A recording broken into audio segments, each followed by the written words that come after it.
చెప్పండి.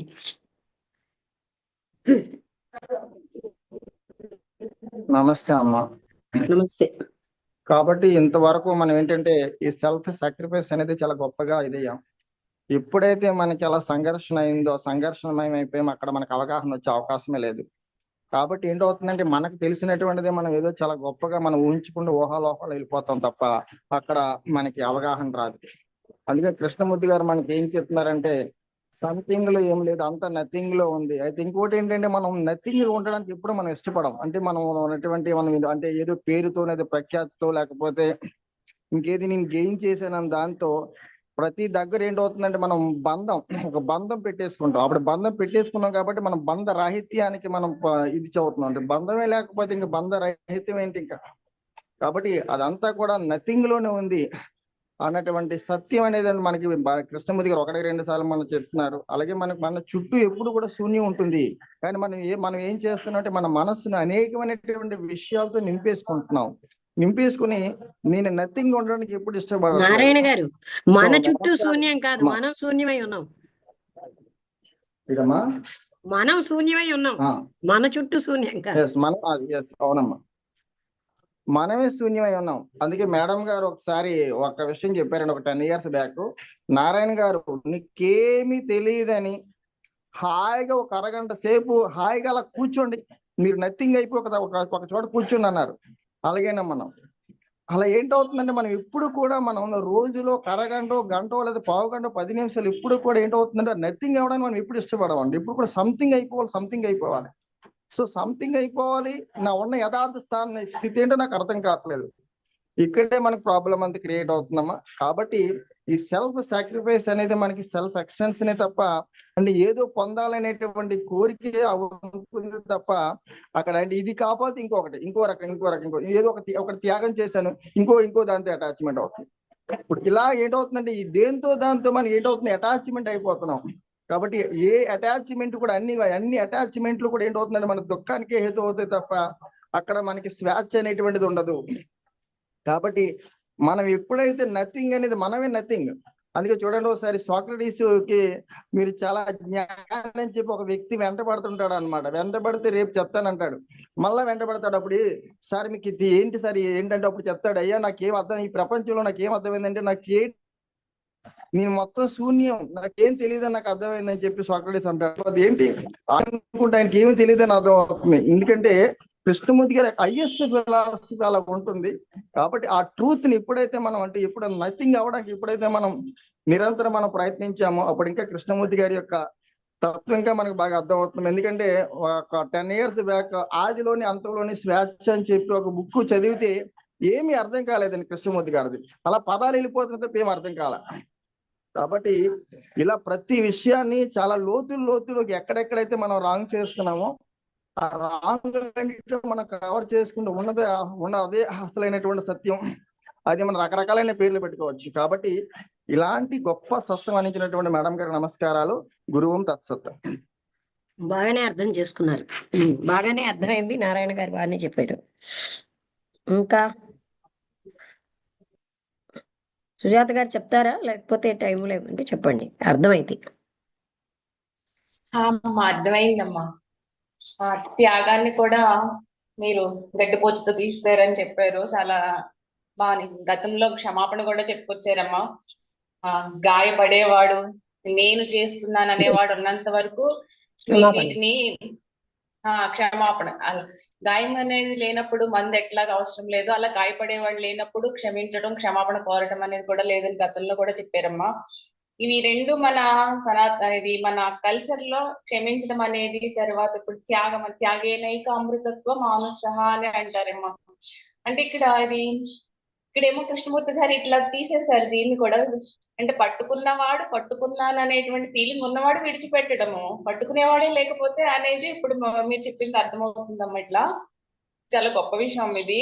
త్యాగాన్ని కూడా అంటే నథింగ్, ఇంకా ఏమీ లేదన్నట్టు చక్కగా ఇది నాకు అర్థమైందమ్మా. త్యాగం అనేది కూడా గతంలో ఈ కల్చర్ లో చాలా గొప్పగా విన్నామమ్మా. అది కూడా తీసేయడం అనేది ఇంకా పూర్తి ఎంటీ అనేటువంటిది ఎక్స్పీరియన్స్ అవుతుంది అని అనిపిస్తుందమ్మా. త్యాగంలో ఉన్న స్వార్థం చూపెట్టారు. ఆ, అంటారు. అవునండి. దీని వల్ల ఇంకా ఉన్నత స్థితిని అంటే అంటే ఇక్కడ మైండ్ అనేది ఎంటీగా ఉండలేక ఏదో ఒకటి ఆధారం కావాలి, తనను తాను ఇంకొక విధంగా ఉనికిలోకి తెచ్చుకునే చేసేటువంటి ఒక ప్రక్రియ చులకనైన పని అని చెప్పచ్చమ్మా. మనసుది ఇది. అదే మనసు లెవెల్లో జీవించే వారు చేసే పనమ్మా ఇది. అంతే కదా, మనస్సే కదా ఈ పొజిటివ్నెస్ నాది అనడం. అది దాన్ని కొంచెం బలం పెంచుకుని అంటే ఎక్స్పాండ్ అవుతుంది. ఈ సాక్రిఫైస్ ద్వారా ఎక్స్పాండ్ అవుతుంది కానీ పోవట్లేదు. ఓకే అమ్మా, థ్యాంక్ యూ. బాగుంది. అంటే మనం సాక్రిఫైస్ అనేది నిజానికి అది లోపల లోపల చూసుకుంటే ఇంకేదో పొందడానికి, అది మనం గమనించాలి. ఓకే, థ్యాంక్ అది యూ. బాగుంది. రామబుద్రి గారు మీరు చెప్తారా? రెండో జూమ్ కిందకి నమస్తే వెళ్ళిపోతున్నారు మేడం. అందరూ. 2 జూమ్లు అయ్యే వరకు ఉండట్లేదు. నమస్తే మేడం, అందరికీ నమస్తే. నమస్కారం. అదే మేడం, సెల్ఫ్ సాక్రిఫైస్.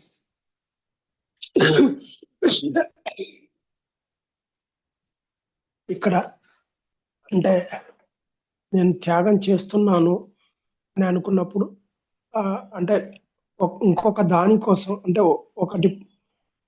ఒకటి పొందడం కోసం ఒకటి ఇవ్వడం, అంటే ఇచ్చిపుచ్చుకోవడమే గాని ఇక్కడ ఏమాత్రం త్యాగానికి విలువ లేదు అని కృష్ణమూర్తి గారు చెప్పారు. అంటే ఒకటి కావాలనుకున్నప్పుడు ఒకటి ఇస్తున్నావు, అంతేగాని ఇక్కడ నువ్వు చేసే పెద్ద త్యాగం ఏం లేదు అన్ని అనే ఓ భావనలో జరిగింది ఇది. అంటే అదే అది అంటే త్యాగం అని ఇది అనుకుంటున్నాను. ఇది లాభాలకు సంబంధించిన విషయమే అని స్పష్టపరిచారు ఆయన. అయితే అన్నిటికంటే ముఖ్యం ఏంటంటే నథింగ్ అనేదే ముఖ్యము. నథింగ్ అంటే నథింగ్ లో ఉన్నప్పుడు ఇంకా ఆశ అనేది లేదు, మోహం లేదు, ఏమీ లేనప్పుడు జరిగే ఇది అక్కడ త్యాగం కూడా లేదు అనేది చెప్తున్నారు. అంటే అసలు నథింగ్కే అంత విలువ ఉందనేది ఎవరు ఊహించలేని స్థితి అది. ప్రపంచం అంతా నథింగ్ లో ఏముంటుంది, నేను సంథింగ్ కావాలనే కదా నా జీవితం అంతా నేను పోరాడేది. అంటే నేను ఉన్న స్థితి నుంచి ఉన్నత స్థితికి వెళ్ళిపోవాలనే ఒక ప్రయత్నంతో జీవితం ప్రయాణం అంతా సాగుతుంది. అంటే ఎవ్వరు నేను ఉన్న స్థితిలో ఉండాలి అని అనుకోవడం జరగదు. ఉన్న స్థితి నుంచి ఇంకో స్థితిలోకి మారాలనే ప్రయత్నం జరుగుతుంటుంది. అంటే జీవిత ప్రయాణంలో ఇది ఒక అనివార్యమైన క్రియ అని ప్రతి ఒక్కరూ చేసే పని ఇది. కానీ అది కాదు, నథింగే ఒక నథింగ్ అనేది ఒక అత్యున్నత స్థితి అని ఇక్కడ కృష్ణమూర్తి గారు చెప్పారు. అంటే దీన్ని గ్రహించడానికి అంటే ఇది గ్రహిస్తే అంటే ఇంకా మనిషికి ఇంకా వేరే ఇదనేది లేని పరిస్థితి ఏర్పడుతుంది. అంటే సకామ కర్మ అంటే నిష్కామ కర్మ అనేది ఆటోమేటిక్ గా మనిషికి వచ్చి పడుతుంది. అది అలా చేసుకుంటూ వెళ్ళడమే గాని దాని గురించి ఆశామోహాలతోటి దాని మీద ఆధారపడి నాకు ఇది వస్తుంది, అది అది అది జరగాలి అని ఒక స్థితిని ఏర్పరచుకోకుండా నిష్కామంగా అలా చేసుకుంటూ వెళ్ళడమే అనేది అర్థమవుతుంది మేడం. అంటే ఇక్కడ సెల్ఫ్ అంటే ఆత్మత్యాగము అనే దానికి ఇక్కడ ప్రాధాన్యతనే లేదు అనేది అర్థమవుతుంది. అంటే జీరో స్టేట్ ఉన్నదే, జీరో స్టేటే అత్యున్నతమైన స్థితి అనేది ఇక్కడ గ్రహించాలి అనేది ఇది ఒక అంటే ఇప్పుడున్న అన్ని పద్ధతుల్లోకి ఇది ఒక వ్యతిరేక పద్ధతి. ఇది కృష్ణమూర్తి గారు ఆవిష్కరించారు. యాక్చువల్ గా ఇదే కరెక్ట్ అందులో పద్ధతి అనేది యథార్థం మనకి నిజంగా కనబడలేదా? మనం నీకు కనబడిందా అందులో సత్యం? సత్యం కనబడింది కాబట్టే మనకు ఆ నిజమైన స్థితిని గ్రహించడానికి ఆస్కారం దొరికింది అనేది నేను అనుకుంటున్నాను మేడం. అంటే జీరో స్థితే అంటే అంటే ఇంకా ఆ సర్వ వేదాంతం చెప్పింది కూడా ఇదే అనేది మనం గ్రహించగలిగితే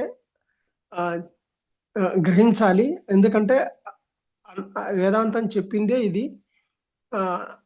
కానీ ఈ స్థితిని అందరూ అంటే ఆధ్యాత్మికంలో కూడా ఉన్న స్టేజ్ నుంచి ఇంకో స్టేజ్కి వెళ్ళాలి ఈ టైప్ లో. అంటే భౌతిక జీవనమే కాదు, ఆధ్యాత్మిక జీవనంలో కూడా రోజు రోజుకు నా యొక్క అభ్యాసం పెరగాలి, నా యొక్క స్థితి మెరుగుపరుచుకోవాలి, ఉన్న స్థితి నుంచి ఇంకో స్థితికి వెళ్ళిపోవాలి.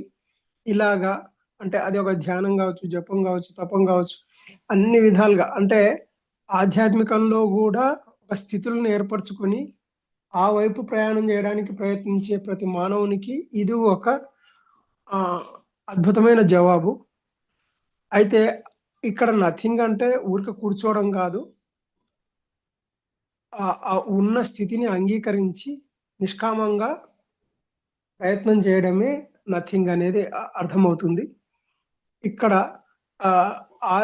అంటే ఇక్కడ హర్ట్ కావడానికి లేదు, ఇది చేయడానికి లేదు. ఎందుకంటే మనం హోప్స్ పెట్టుకోలేదు కాబట్టి మనం భంగపడడానికి అవకాశం లేదు. అదే హోప్స్ ఉన్నాయి అంటే భంగపడతాము, అవమానం వస్తుంది, లేకపోతే నిరాశ వస్తుంది, దుఃఖం వస్తుంది. అరే నేను ఇట్లా అయిపోయానే, నన్ను ఇట్లా అన్నారే, ఇలాంటి భావనలు వస్తాయి. అసలు ఏమీ లేని ఒక స్థితిలో అలాంటి స్పందనలే లేని స్థితి, అరే నిర్వికారంగా నిర్మోహంగా తన యొక్క కార్యకలాపాలని అలా సాగించుకుంటూ వెళ్ళడమే కానీ అక్కడ ఒక ఎక్స్పెక్ట్ తోటి చేసి భంగపడడం అనేది లేని స్థితి. కాబట్టి దానికి అదే అత్యున్నత స్థితి అనేది మనం గ్రహించాలి అని నేను అనుకుంటున్నాను మేడం. చాలా గొప్ప విషయం ఇది. ఇది అంటే ఎవరు ప్రతిపాదించని ఒక కొత్త ప్రతిపాదన ఇది, కృష్ణమూర్తి గారు ఆవిష్కరించారు. అది యథార్థం, ఎవరు చూడని యథార్థం. ప్రతిపాదన వేరు, యథార్థం వేరు కదా. ప్రతిపాదన అంటే దాంట్లో ఇంకా యథార్థం మేడం, ఇది యథార్థం. ప్రతిపాదన అంటే మళ్ళీ అక్కడ శశభిషలు ఉన్నాయి, మనం అబ్జర్వ్ చేయని యథార్థం చెప్తున్నారు ఆయన, అంతేగాని ఆయన కొత్తగా ఏది ప్రతిపాదించట్లేదు. అవును మేడం, అవును మేడం. అంటే ఒక ఆ యొక్క నథింగ్ అనే ఒక దాని యొక్క నథింగ్ యొక్క గొప్పతనాన్ని మనం ఒక ఇదిని గుర్తించగలిగితే మాత్రం ఇది చాలా అద్భుతమైన విషయం. గొప్పతనం కాదు కానీ సంథింగ్ లో ఉన్న ఘర్షణ తెలిస్తే చాలు అంటారు. అవును మేడం, సంథింగ్ లో ఉండేదంతా ఘర్షణ, సంథింగ్ అవడానికి పడుతున్న ఘర్షణ అవి మనకి తెలిస్తే అవును యాక్చువల్ మనం నథింగ్ లో, కానీ అది అది ఇష్టం లేకే మనం సంథింగ్ అవడానికి ట్రై చేస్తున్నాం. అవును మేడం, అవును మేడం, చాలా గొప్ప విషయం మేడం. ఇది ప్రతిసారి మనం గుర్తుంచుకోవాల్సిన విషయం. నథింగ్ అనేది గ్రేట్ థింగ్ అనేది చాలా అద్భుతమైన విషయం. వసంతలత నువ్వు చెప్తావా? లక్ష్మి, ఈ మధ్య 5 నిమిషాలు నేను అటు ఇటు అయిపోయాను, అందుకని నారాయణ గారు వినలేకపోయాను. డిసప్పేర్ అయిపోయాను. అది అంటే ఇవాళ సెల్ఫ్ సాక్రిఫైస్ అనే టాపిక్ మీద, నిన్న సెల్ఫ్ రెస్పెక్ట్, ఇవాళ సెల్ఫ్ సాక్రిఫైస్. అంటే మనం అనుకునేటువంటి ఏదో దాని ఉన్నతమైన ఆదర్శంగా తీసుకుంటాం. దేనికోసమైనా ఏదైనా మనం సాక్రిఫైస్ అంటే బోల్డ్ అని బాధలు పడి దాన్ని రీచ్ అవ్వాలి, దాన్ని సాధించాలి. అదే ఇక్కడ ఫ్రీడమ్ స్ట్రగుల్ అతను ఎవరో ఒక ఆయన గురించి చెప్పారు. అతను చాలా ఉన్నతమైనటువంటి ఆదర్శాలు ఉన్నవాడు, తన తాలూకు ఎన్నో రకాల కష్టాలు సహించి ఎన్నో సాక్రిఫైసెస్ చేసి దేశం కోసం చాలా సమాజ సేవ చేశాడు. అతను చెప్తున్న మాటలన్నీ అందరూ వింటారు, కానీ అందులో ఒకసారి అందరూ అన్ని వింటారు కానీ నాట్ విత్ కంప్లీట్, అది మధ్యలో ఎక్కడో చిన్న సస్పెషన్ ఇది మనుషులకు ఉంటూనే ఉంటుంది. ఎందుకంటే మనం ఎంత సాక్రిఫైస్ అనేటువంటి ఐడియాతో ఏ విషయాన్ని సాధించినా అది ఒక ఉన్నతమైన విషయం కోసం ఒక లోవర్ అంటే హయ్యర్ గోల్ కోసం లోవర్ గోల్ సాక్రిఫైస్ చేయడమే. అంటే అందులో ఇంకా నేను నాది అనేటువంటి నేను సాధించాను అనేటువంటి సెల్ఫ్ గ్రాటిఫికేషన్ ఎప్పుడు సెల్ఫిష్నెస్ అది లేకుండా ఉండే స్థితే అసలైనటువంటి స్థితి, యథార్థం చూడగలగడం. అదే సెల్ఫ్ ఎక్స్టెన్షన్ అని అన్నారు నారాయణ గారు, అది కరెక్ట్. అంటే ఏది మనం ఏదో సాధించాము, ఎన్నో కష్టాలు పడి సాధించాము, నన్ను నేను బాధించుకొని అన్ని చేశాను అంటే అందులో మళ్ళీ నేను నాది అనేటువంటి ఐడియా అంతర్గతంగా ఉంటుంది కాబట్టి అది సాక్రిఫైస్ కానే కాదు. అసలు సాక్రిఫైస్ అనే ఐడియా కరెక్ట్ కాదు. ఉన్నది ఉన్నట్టుగా చూడడం, ఆ చూసిన అంటే నీకు ఎప్పుడో ఏదో ఒక విషయంతో అటాచ్మెంట్ ఉంది కాబట్టి మరో విషయాన్ని ఆ విషయాన్ని పట్టుకుంటున్నావు. సో ఇదంతా అటాచ్మెంట్ తాలూకు ఇవన్నీ ఒకటి పెద్దది ఒకటి చిన్నది అంతే తేడా. సో ఎప్పుడైతే ఈ అటాచ్మెంట్ నుంచి మనం బయటపడగలమో, అంటే ఉన్నది ఉన్నట్టు చూడగలమో, దానికి నేను అదే ఇందాకలు చెప్తున్నారు నిర్వికల్ప మోహస్థితి, అలాంటి స్థితుల్లో మాత్రమే మనకి ఫ్రీ అవుతాం, ఫ్రీడమ్ ఉంటుంది. లేకపోతే ఎంతసేపు స్ట్రగులే ఉంటుంది నువ్వు అన్నట్టుగా. ఆ సో నథింగ్ అవ్వడానికి కన్నా ఏదో ఉన్నది అనుకుంటే ఆ స్ట్రగుల్ నుంచి బయటపడతాం. సో ఆ స్ట్రగుల్ లేకుండా ఉండేటువంటి స్థితే యథార్థ స్థితి. దాంట్లోనే ఫ్రీడమ్ ఉంటుంది. దాంట్లో సెల్ఫ్ సాక్రిఫైస్ అనేటువంటి కాన్సెప్టే లేదు అసలు. నిన్ను నువ్వు చూసుకుంటున్నావు అంతేను. అది అలా అది చెప్పారు. అది అదే అంటే అందుకే లైట్ ఆన్ ద పాత్ అనే పుస్తకంలో desire power ardently that power which make you nothing in the eyes of the world. అంటే ప్రపంచ దృష్టిలో నథింగ్ అవ్వడానికి ఏ శక్తి కావాలో అది కోరుకో అన్నారు. అంటే నేనేమి కాను, ఇవన్నీ నావి, ఆ నథింగ్ ఇవ్వడం ఇష్టం లేక ఇవి నావి, వీళ్ళు నా వాళ్ళు, నేను నాకు ఏమీ కాకుండా లేను, నాకు నా వాళ్ళు ఉన్నారు, నా పిల్లలు ఉన్నారు, నా భర్త ఉన్నారు, నాకు ఫలానా వాళ్ళు ఉన్నారు, నా బంధువులు ఉన్నారు, నాకు ఇంత ఆస్తుంది, ఇలా మనం నింపేసుకుంటున్నాం. దీనివల్లే మనకి ఎప్పుడు అశాంతి ఎక్కువగా అయిపోతుంది. ఆ నింపేసుకోవడాల వల్లనే ఆ నాది నాది అంటేనే వదిలేయడం అనేది వస్తుంది, త్యాగం. ఆ నాది అనేది లేనప్పుడు డిటాచ్మెంటే లేదు. అది చాలా మంచి విషయం. అవును, చాలా అది చాలా కానీ చాలా గొప్ప విషయం. అది చాలా సటిల్ గా అది చాలా సూక్ష్మమైనటువంటి విషయం అర్థం చేసుకుంటే బాగా. మామూలుగా అదర్వైజ్ మనం ఏంటంటే ఇప్పుడు పెద్ద పెద్ద నేషనల్ ఈ ఫ్రీడమ్ స్ట్రగుల్ కోసం వాటి కోసం అయ్యో ఎంతమంది ఎన్నో కష్టాలు పడి జీవితాలు వాళ్ళని సాక్రిఫైస్ వదిలేసుకొని సుఖాలన్నీ వదిలేసుకొని అందులో జంప్ చేశారు అనేటువంటి ఐడియానే మనం గొప్ప ఐడియాగా తీసుకుంటాము. కానీ అది కూడా గొప్ప ఐడియా కాదు సున్ని. అందులో కూడా సెల్ఫ్ తాలూకా ఇది ఉన్నది సంబంధం మనకి చెప్తున్నారు. అది ఇంకో హయ్యర్ థింగ్ కోసం లోయర్ వదిలేస్తున్నాం. అవును. ఇంకెవరైనా మాట్లాడతారా?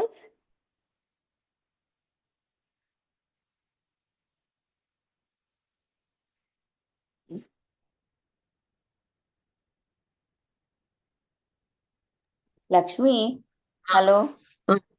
ఇవాళ నేను అంటే ఆ సెల్ఫ్ రెస్పెక్ట్ తర్వాత కొన్ని చాప్టర్లు చూశాను. ఆ చాప్టర్లు స్కిప్ చేసి మనం సెల్ఫ్ సాక్రిఫైస్ లోకి వచ్చాము అని నేను అనుకుంటున్నాను. నీ బుక్ లో అలా లేదా? దాని తర్వాత సెల్ఫ్ రెస్పెక్ట్ తర్వాత ఫియర్ అనేటువంటి ఫియర్ అనే నా దీంట్లో ఉంది PDF. చూస్తాను, నా దాంట్లో ఇదే ఉంది.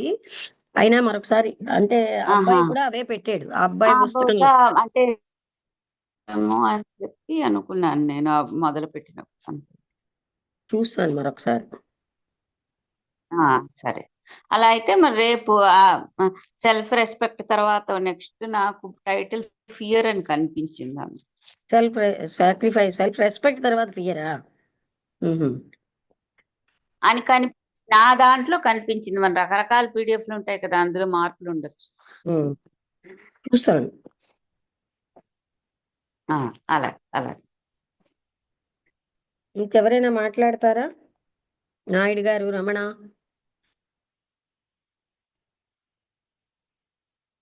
బుద్ధుడు గారు ఎవరైనా మళ్ళీ మీకు ఏమైనా చెప్పాలంటే చెప్పొచ్చు. సత్యనారాయణ గారు.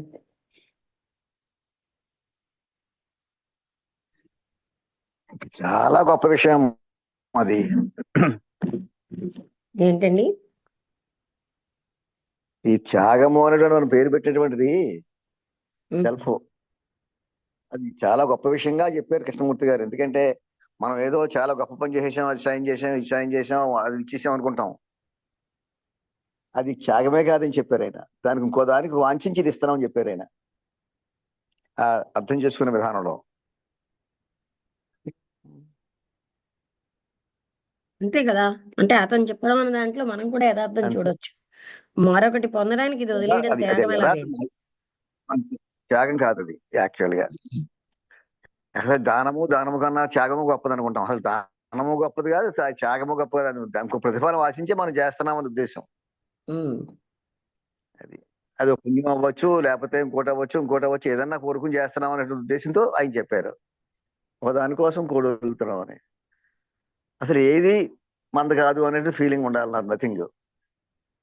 త్యాగం చేసేది లేదు.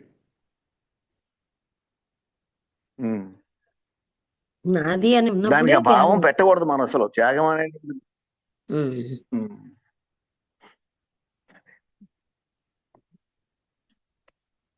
ఇంకెవరైనా మాట్లాడతారా? నేను రమణాని. రమణ గారు చెప్పండి. ఉండడమే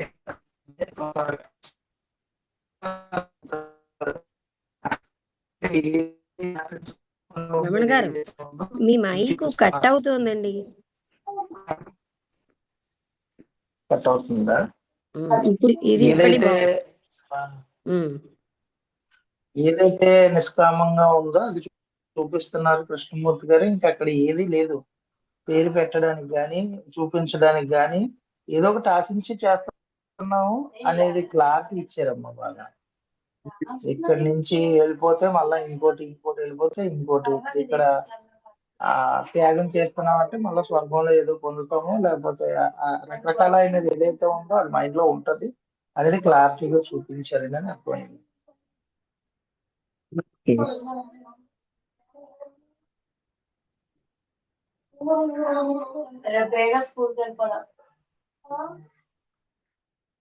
మాట్లాడుతున్నారు. ఓకే, ఇంకెవరైనా మాట్లాడతారా?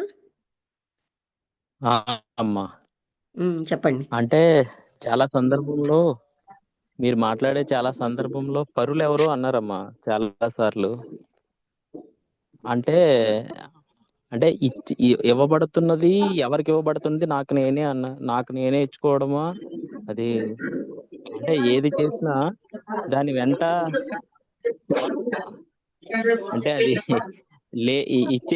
ఇచ్చేది లేదు అనేది ఒకటి తెలుస్తుంది. వాళ్ళకి ఏది అవసరమో అది వాళ్ళు మన ద్వారాగా తీసుకోబడుతున్నారు అనేది చెప్పబడుతూ ఉందన్నమాట చాలా సందర్భాల్లో. అంటే ఈ క్లాస్ అవుతున్నప్పుడు నాకు అది గుర్తొచ్చిందమ్మా. అంతే కదా. పరభావం కూడా మన మనసులో తిష్ట వేసుకుంది. ఒక దాంట్లో ఆయన చెప్పారు, ఫ్యామిలీ సిస్టమ్ విడదీస్తోంది మనుషుల్ని. ఈ ఫ్యామిలీ సిస్టమ్ చివరికి వినాశనానికి దారితీస్తోంది. ఎందుకంటే తన వాళ్ళని ప్రేమించుకుని ఇతరులను ప్రేమించట్లేదు. అందువలన వినాశనం వస్తుంది. అలా ప్రేమరహిత స్థితి పెరుగుతోంది.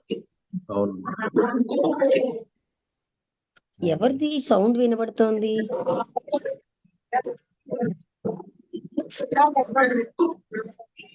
మేడం గారు గౌరీశంకర్ గారు. మేడం గారు నమస్కారం. చెప్పండి గౌరీశంకర్ గారు. మీరు చెప్పే ఇప్పుడు క్లాసు అది కొన్ని విషయాలు వినగలిగాను, పూర్తిగా వినలేకపోయాను. అయితే నాకు అర్థమైంది ఏవో 2 మాటలు చెప్పమంటే చెప్తాను. చెప్పండి. ఈ యొక్క ఆత్మ ఆనందం అనేది అంటే ఇంటర్నల్ గా ఆనందం అనేది ఇప్పుడు సెల్ఫ్ సాటిస్ఫాక్షన్ కోసం కదా మేడం గారు ఇప్పుడు క్లాస్ అనేది. అయితే ఒక సేవా కార్యక్రమం చేసేటప్పుడైనా మన స్వార్థంగా మన కుటుంబ సభ్యులకి నాకు నేనుగా చేసుకున్న దానికంటే ఇతరులకి ఏ ఒక్క విషయంలోనైనా ఒక మంచి విషయం చెప్పినా, ఒక సహాయం చేసినా అప్పుడు అనేది ఆనందం అనేది ఒక ఇన్నర్ లో కలుగుతుందండి. అది మాత్రం అది సత్యమైనటువంటి కార్యక్రమం అయితేనే అది ఆనందం అనేది ఉద్భవిస్తుందనేసి నా యొక్క విషయం అమ్మ. అది మాత్రం నేను చాలా సార్లు మీ సాంగత్యంతో తెలుసుకోగలిగాను. అంతర్గతంగా కొన్ని కొన్ని కార్యక్రమాలు చేసేటప్పుడు అది ఆనందం అనేది అలాగా గౌరీశంకర్ గారు, అసలు కలుగుతుందనేసి ముందు మన తెలిసింది. వాళ్ళు పరాయి వాళ్ళు చెప్పండి. అన్న భేదం తీసేయాలి. ఆ, ఇతరులు అన్న అవును మేడం. భేదాన్ని మనం తీస్తే హాయిగా ఉంటాం. ఎందుకంటే ఆ, ఏదో ఫ్యామిలీ అని ఉన్నాం తప్ప వాళ్ళనే ప్రేమించి ఇతరుల్ని మనం పరాయి వాళ్ళగా చూస్తున్నాం కదా. అవును ఆ దృష్టి మన్ని అవును. అది రాంగ్ ఓకే అన్నమాట. Okay madam. ఓకే, ఈ ఛానల్ నుంచి అది క్లీన్ చేసుకుంటాం. థ్యాంక్ యూ అండి. అది కొద్దిగా సమయం దొరకడం అలా మీతో మాట్లాడినాం. ఓకే, అంటే థ్యాంక్ యూ మేడం గారు. కొంచెం తప్పే కొన్ని మన అలా వాళ్ళు అని ఆనిమిత్యాలాగా ఇలా వస్తున్నాయి. విడగొట్టడం అనేది అసలు ఎవరు ఆ పాయింట్ చూడలేదు. కృష్ణమూర్తి గారు చెప్పారు, ఫ్యామిలీ సిస్టమ్ విడదీస్తూ అంటే వినాశనానికి దారి అవుతుందని. అది నిజమే. తన వాళ్ళనే ప్రేమించుకుని ఇతరులను చూడరు. అది ఏంటవుతోంది, ఎప్పుడైనా ఇతరులకు ఒక చిన్న ఉపకారం చేస్తే పెద్ద ఉపకారం అని తీసుకుంటాం. అంటే ఇతరులకు భోజనం పెడితే పలానా వాళ్ళకి భోజనం పెట్టామని ఫీల్ అవుతాం. అది అది ఎందుకంటే పరభావం వల్ల. ఆ పరభావం అసలు లేదు. అందుకే త్రిపుర రహస్యంలో కూడా ఆ మంత్రి ఒక ఆయన ఏడుస్తూ ఉంటాడు, నా వాళ్ళందరూ అని. నవ్వుతూ ఉంటాడు ఆ మునికుమారుడు. ఎందుకు మీరు ఇంత దుఃఖంలో ఉంటే మీరు నవ్వుతున్నారంటే, నా వాళ్ళు అన్న వాళ్ళు ఎవరున్నారు అన్నాడు. అవును. అవును. ఓకే మేడం, థ్యాంక్ యూ అండి. ఈ క్షణం మనం నుంచి ఆ అలాంటి ఒక్క అజ్ఞానానికి అలవాటు భావాన్ని అయిపోయాం. మనసులో కుటుంబానికి చెందిన తీసుకురేస్తుంది. వాళ్ళు నా ఓకే, వాళ్ళు, అవును కుటుంబానికి చెందిన వాళ్ళు నా వాళ్ళు కాదు అనే అవును అజ్ఞానానికి ఇప్పుడు మనకి కొన్ని గ్రూపులుగా అవును అందాకలా విడగొట్టారు అనుకోండి. ఆ గ్రూపే నా వాళ్ళు, మిగతా వాళ్ళు పరాయి అవును వాళ్ళు, అలా అలా అలవాటు అయిపోతున్నాం మనం. ఫ్యామిలీ అనేది ఒక గ్రూప్ అనుకోండి. అవును పరభావం అంత ఉండక్కర్లేదు కదా. అవును. అంటే family thank you system madam. ఎంతో గొప్పదని అనుకున్నా ఫ్యామిలీ సిస్టమ్ వినాశనానికి దారితీస్తుంది అనేది రైటే. అవును తన కుటుంబం వాళ్ళనే ప్రేమించి అదేదో వాళ్ళు తన వాళ్ళని, మిగతా వాళ్ళు పరాయి వాళ్ళన్న భావన పాతుపోయింది. అవును. అదే అదే ఈ అసలు ఫస్ట్ అటాచ్మెంట్ అజ్ఞానం. డిటాచ్మెంట్ అనేది కూడా మీరు చెప్పారు కదా మేడం గారు. దానివల్ల కూడా మీరు చెప్పేది అదే. అయితే ఈ రెండు సమపాలలో వెళ్ళటమైనా లేదంటే తన మన అని అసలు ఆ ఆలోచనే లేకుండా చేసుకొని ఈ క్షణం నుంచి చేస్తాను. థ్యాంక్ యూ అండి. నాది అనుకుంటే కదా థ్యాంక్ యూ వదిలేయడం. మేడం. నాది అని కాకపోయినా వదిలేయడం అన్న పాయింటే లేదు. అది థ్యాంక్ యూ మేడం గారు, ఈ ఒక కొద్ది సమయం ఇచ్చినందుకు. బాగుంది. Thank you. ఇంకెవరైనా మాట్లాడతారా?